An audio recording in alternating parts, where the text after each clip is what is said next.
तब भी इश्यूज होंगे। Normal value, some of the causes is on the cardiac monitor. तीसरी ड्रग आती है insulin.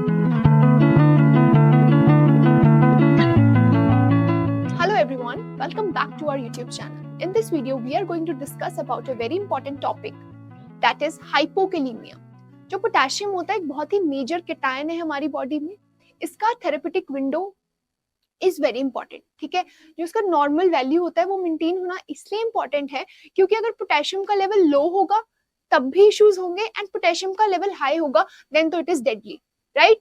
So first of all we should know what is the normal value of potassium, ठीक है। So potassium की normal value it is 3.5 to 5 milliequivalents per litre, ये इसकी normal value होती है।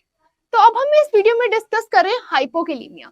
सो when we are talking about hypokalaemia, it means that the potassium level is less than 3.5 milliequivalents per litre, right.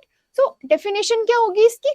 Hypokalemia एक वो condition है जब potassium का level हमारे सीरम में is less than 3.5 milliequivalents per litre, ठीक है। सो अब किस वजह से ये हाइपोकैलेमिया हो सकता है, राइट। सो हाइपोकैलेमिया के बहुत सारे कॉजेज हैं। Some of the causes is some specific drugs. जब कोई इंडिविजुअल डायरेटिक थेरेपी पे होता है, डायरेटिक्स वो ड्रग्स होती हैं which increase the urine output, तो उसमें क्या होता है, पोटेशियम की एक्सक्रीशन भी इंक्रीज हो जाती है हमारी बॉडी से। So that can be one of the cause of hypokalemia. Next is salbutamol, ठीक है। हम ड्यूलिन जब किसी पेशेंट को नेबुलाइज करते हैं, जब साल्बिटामोल थेरेपी पे पेशेंट होता है which is a beta 2 agonist, ठीक है, तो उस टाइम पे क्या होता है, हाइपोकैलेमिया की रिस्क हो जाती है इंक्रीज, क्योंकि this is a drug which is also going to decrease the potassium level of our body, right. तीसरी ड्रग आती है इंसुलिन। जो पेशेंट इंसुलिन थेरेपी पे होते हैं, इंसुलिन इन्फ्यूजन्स पे होते हैं, they are at a greatest risk of getting hypokalaemia. Why? Hypokalaemia इसलिए क्योंकि insulin causes potassium excretion, right. तो जब पोटेशियम की एक्सक्रीशन कराता है इंसुलिन, तो वो हाइपोकैलेमिया की स्टेट में जाने की रिस्क होती है पेशेंट की। So it is to be noted that जब भी कोई पेशेंट साल्बिटामोल पे हो, डायरेटिक्स पे हो, इंसुलिन पे हो, तो we need to monitor the potassium levels of the patient, right. तो ये तीनों ड्रग्स के टाइम पे हमें मॉनिटरिंग करनी पड़ती है पेशेंट की, ठीक है। उसके बाद जब पेशेंट को बहुत ज्यादा वॉमिटिंग हो, डायरिया हो, तब भी क्या होता है, पोटेशियम लॉस होता है बॉडी से। So that is also cause of hypokalaemia. Last is inadequate intake. आपने नोट किया होगा जब पेशेंट आईसीयू में होते हैं, they are at the nil by mouth status, NPO status पे होते हैं पेशेंट। तो जब इनसफिशिएंट इनटेक होगा किसी भी चीज का, राइट, तब उसका लेवल बॉडी में अल्टीमेटली डिक्रीज ही होगा। एक और कंडीशन आती है जब बॉडी में एल्डोस्टेरोन का लेवल ज्यादा हो, when the level of aldosterone is more, it is also a cause of hypokalaemia because it is going to decrease the level by increasing the excretion, ठीक है। एल्डोस्टेरोन क्या करता है, हमारी बॉडी से पोटेशियम का एक्सक्रीशन कराता है, एंड जब कोई चीज एक्सक्रीट हो रही है हमारी बॉडी से, दैट मींस उसका लेवल सीरम में अल्टीमेटली डिक्रीज होगा। So due to any reason the patient landed up into hypokalemia, right? Now हमारी प्रायोरिटी क्या है, जब भी किसी पेशेंट को हाइपो या फिर हाइपरकैलेमिया हो, चाहे तो उसका पोटेशियम लेवल लो है चाहे पोटेशियम लेवल हाई है, सबसे पहली चीज is that we need to keep the patient on the cardiac monitor. First priority will be that you have to keep the patient on the cardiac monitor. क्यों monitor पे place करना है हमें? Continuous observation चाहिए इन patients को, because जबकि किसी patient को हाइपोकैलेमिया होगा तो उसमें कुछ ईसीजी चेंजेस आएंगे, that will be ST depression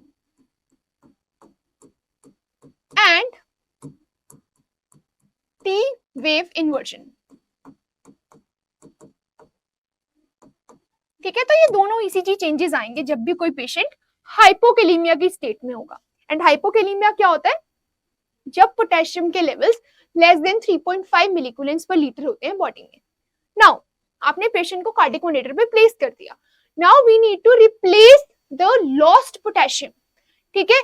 हमें पहले उसका कॉज का पता होना चाहिए। अगर पेशेंट को वॉमिटिंग है, डायरिया की वजह से है, we need to treat the underlying cause first, right.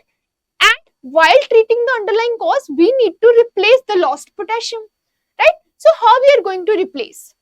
We have two ways of replacing potassium. The potassium can be replaced using two ways. ठीक है, एक तो होता है oral and दूसरा होता है via infusion. So let's discuss firstly about the key concepts of the oral administration, oral supplement administration of the potassium. जो हम KCl देते हैं पेशेंट्स को, पोटेशियम के सप्लीमेंट्स ओरली दिए जाते हैं. So whenever you are going to give the oral potassium to a patient, पहली चीज आपको हमेशा ध्यान रखनी है that the patient should not be empty stomach. ठीक है, क्योंकि अगर हम किसी पेशेंट को empty stomach पोटेशियम एडमिनिस्टर करते हैं, the patient will have a refractory abdominal distension, nausea, vomiting, because it is a very non-palatable drug. ठीक है, so oral potassium देने से पहले you need to know that the patient should not be empty stomach. The patient should not be empty stomach. अब वो empty stomach नहीं है and you are going to administer. जो ओरल हमारा ये पोटेशियम होता है, it is not good in taste, it is a non palatable drug, so you should always mix it with some kind of fruit juice to make it more palatable and ताकि patient उसको ingest करे, right? So mix it with some kind of fruit juice, ठीक है, ताकि वो थोड़ा palatable हो जाए. It is to be noted that the potassium levels बहुत ज्यादा लो है, तब हम प्राइमरीली स्टार्टिंग रिप्लेसमेंट इन्फ्यूजन से करते हैं, then we switch to the oral, right? हमें हाइपोकैलेमिया पता चल गया क्या होता है, हमें कॉजेस पता चल गए, and first is the oral replacement. ठीक है, after discussing the oral and the infusion replacement of the potassium, we will be discussing about some dietary supplements also, right? अब it is to be noted that जब भी हमें potassium किसी patient को देना है, it should never be given, it should not be given via IV, IM या subcutaneous route. ना कभी भी पोटेशियम को एडमिनिस्टर जब करना है, we should always give it via infusion pump. हमें उसको इन्फ्यूज करना है इन द डाइल्यूटेड फॉर्म. हम कभी भी डायरेक्ट पोटेशियम KCl को डायरेक्टली IV पुश से नहीं देंगे, इंट्रामस्कुलर रूट से या फिर सबक्यूटेनियस रूट से नहीं देंगे. We are not going to give the potassium via the IV, IM or the subcutaneous route, because it is deadly for the patient. Within one fraction of seconds the patient will die, right? So it is to be noted that kabhi bhi undiluted potassium ko we don't have to give it via the IV push. ठीक है, it is deadly, it should never be done. तो अगर हमें direct नहीं देना है तो हमें उसको कैसे देना? we have to give it diluted. तो आपको दो चीजें याद रखनी है जब इसका डाइल्यूशन करना है. The recommended dilution, if we talk about the recommended dilution क्या होता है? Recommended dilution is 1 milliequivalents per 10 ml of IV fluid. जो dilution हमें करना है वो 1 MEQ पर 10 ml का करना होता है. It is the most recommended dilution. It is the safe dilution for the potassium. ठीक है, उसके बाद क्या आता है? उसके बाद next is what is the rate of infusion. The rate ideal, अगर आइडियल रेट की बात की जाए, इट इज 5 to 10 मिलीक्यूवेलेंट्स पर litre and it must not exceed 20 MEQs पर लीटर. ठीक है, तो जब भी किसी पेशेंट को पोटेशियम एडमिनिस्टर करना है, कभी भी IV पुश से नहीं देना, हमेशा उसको वाया इन्फ्यूजन देना है. And if you have a central line, this is the best route, because when we are going to give it through a peripheral line, it is painful. Via the peripheral line अगर हम किसी patient को potassium देते हैं, it is first of all very painful. वो क्या होता है? बहुत ही पेनफुल होता है. And second thing, it is there are the chances of infiltration and there are chances of infiltration. Infiltration के chances को eliminate करने के लिए जब हम पोटेशियम देते हैं, we must prefer central line. ठीक है, जिससे infiltration की रिस्क क्या हो जाती है? कम हो जाती है.